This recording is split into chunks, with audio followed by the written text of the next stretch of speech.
Alvin Espinosa, and today I will be discussing about the country of Brunei. So first is their flag. So their flag consists of yellow, which means or which symbolize the Sultan, and white, the Emira Bendahara, and then black.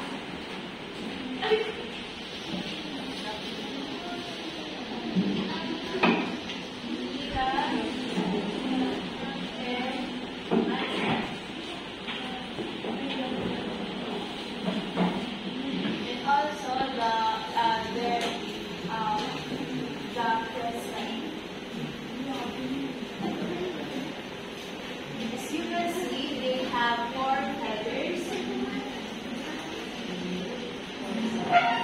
symbolizes justice, tranquility,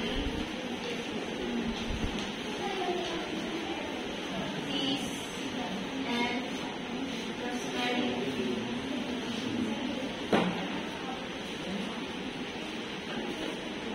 And then the hand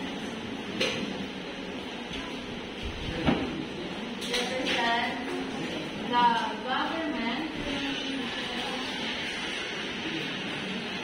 serves and promotes the welfare of the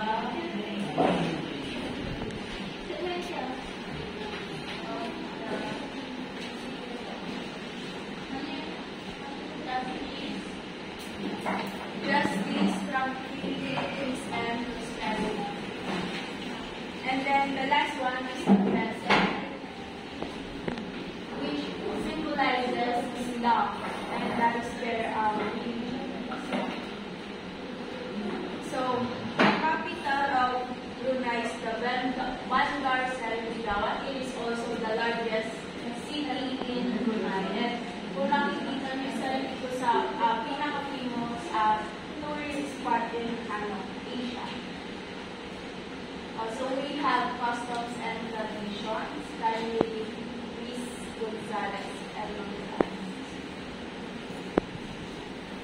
Custom and tradition. Brunei's culture mainly derived from the old Malay world, a territory which covered the Malay archipelago.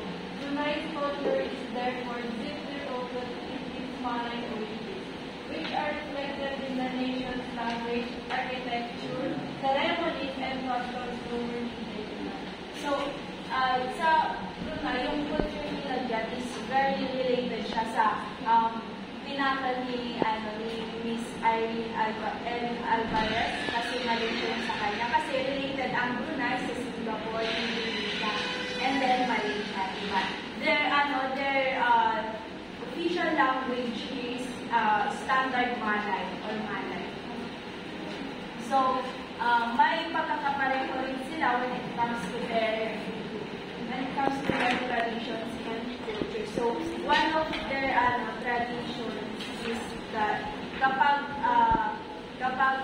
nakakasalubong nila yung mas matanda sa kanila or elder, nagbabaw sila. And then, sa Brunei, common din yung kapag kaka-express, gagamitin nila yung kamay nila. Pero right hand lang, bawal left kasi pinukonsider nila yun as unhygienic. So, their community. So, sa tulad din natin, sa Brunei, meron silang tinatawag na unity or oneness.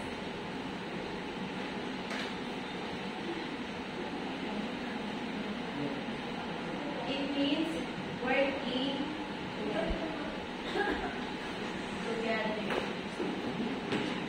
So, dyan, kapag kunwari may occasion or merong events, gano'n, nagkakaisa sila. Lalo na kunwari sa mga schools, gano'n, nagkakaisa sila sa pag-release para sa mga children. Meron silang second is, foods in Brunei. So, andyan yung ambuyat. Kung mapapansin mo, parang aloe vera, di ba? Pero, hindi yan totally aloe vera. It is sagu codfish. And, ambuyat is their national dish in Brunei. And, as you can see, it looks, yung appearance niya is very unique. Pero masarap daw yan. Sabi dito. Yung yellow fish naman is para siyang suman. So, sa kanila is nakto. And then, ang tawag dito sa pinag-wrap nila, kung sa atin saging, gano'n, di ba? Sa kanila naman, iris gayon, and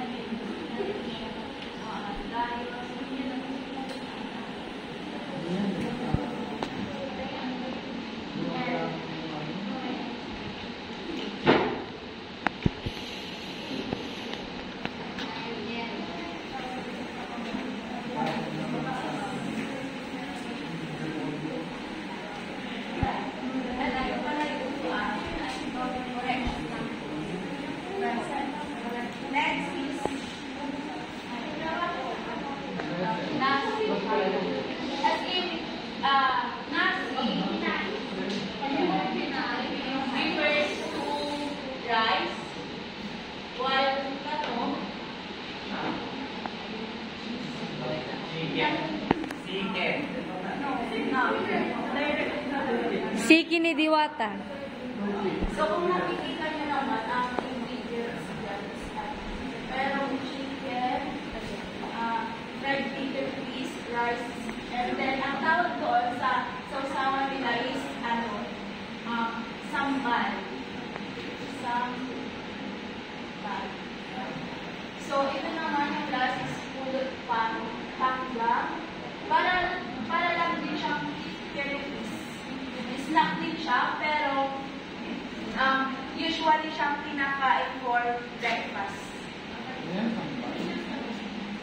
Yes, sambal. Yung tawag po doon sa sausawan. So, let's proceed to their arts and handicraft. So, sa Brunei, very artistic din sila. Kung makikita nyo ayun yung kanilang arts center.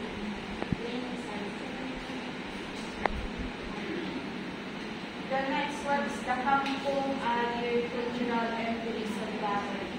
So, isa din ito sa famous na pinupunta ng mga tao because of their unique gallery.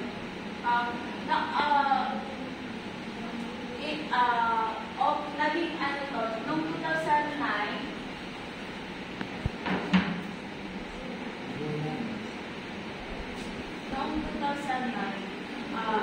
ito yung simula na inopen nila itong tourist spot, and parang sabi kasi dito, Kampong Alir Cultural and Tourism Gallery provides a glimpse into the villages, past, and focuses on the history, lifestyle, and crafts of the Kampong Alir. So, dito yung mga tao is hindi sila naghirap kasi parang na-provide naman nila yung mga needs nila. So, dito, pinipreserve nila yung history and their cultural traditions. Next is the Malay Technology. So, dito, naka-include dito yung kanilang mga ginamit before, their parang weapons, gano'n, yung ginamit nila sa pakikipaglaban kasi, ewan ko, pero isa din yata ang Brunei sa mga na-colonize ng ibang country din. So, Diyan sa museum na yan, nandiyan yung mga ginamit nilang weapon or yung mga dati ating na gamit. At isa na rin din yung kanilang weapon. Yeah. Next one is their language in Brunei. So the 1959 Constitution of Brunei declares Malay as the official language of the country. There are many variants of the language, but Standard Malay is widely accepted as the national language. It is used for most official purposes in courts and as a medium of instruction in school. So as I've said earlier, in Brunei, their official language is Malay. Pero merong dalawang uri ng which is the Standard Malay and Brunei Malay. Kasi yung Standard Malay, it is used for formal. Kapag Standard Malay, pang-formal siya.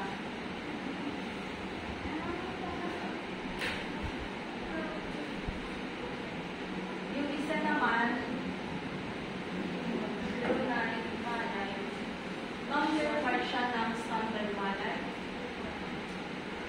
informal. So, it is used for occasions sa bahay, and then kapag nakikipag-communicate ka sa friends. Well, yung sa naman, Standard Malay, sabi natin, di ba, in courts, ganun. Pero yung English, isa din yun sa mostly ginagamit nila doon, lalo na sa school. And by the influence of Chinese, ganun. Kasi may naninirahan, may iba't ibang uri na rin na naninirahan doon sa Brunei, kaya medyo nagkakahalo-halo na rin yung language nila doon. But their official language is Standard Malay or not. So, next is their language. So, sinong susubok mag-alala ng dito?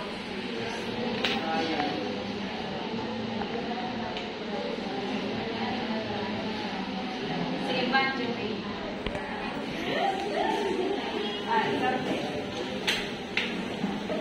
Ulang laring lurus, lalu layla, lalu lala, layla laring minhan, ulang lari, lalu layla lari, lalu, lurong lang.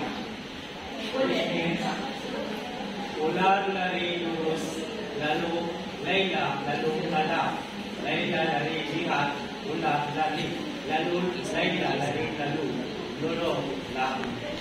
Which means, snake grass. Laila is by, Laila run to seriously rally, Laila run past the auditor. Yung pangalawa naman is Yagas.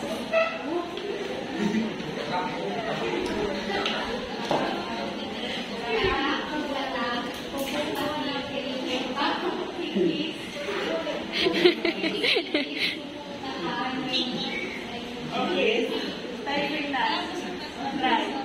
Try. Kakak, kuku, kakak.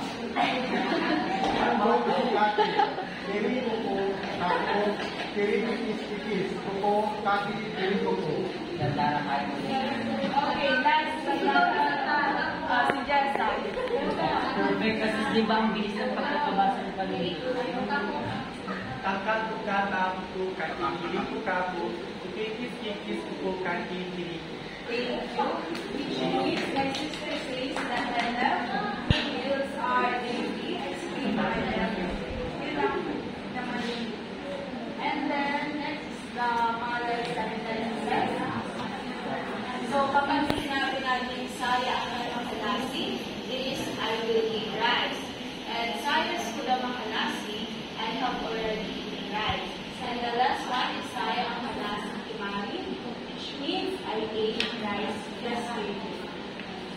So sa Brunei kasi parang hindi sila folk sa mga songs, ganon. More on sila, folk dances. And itong ipapanood ko sa inyo is very famous.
So, that's all my report po.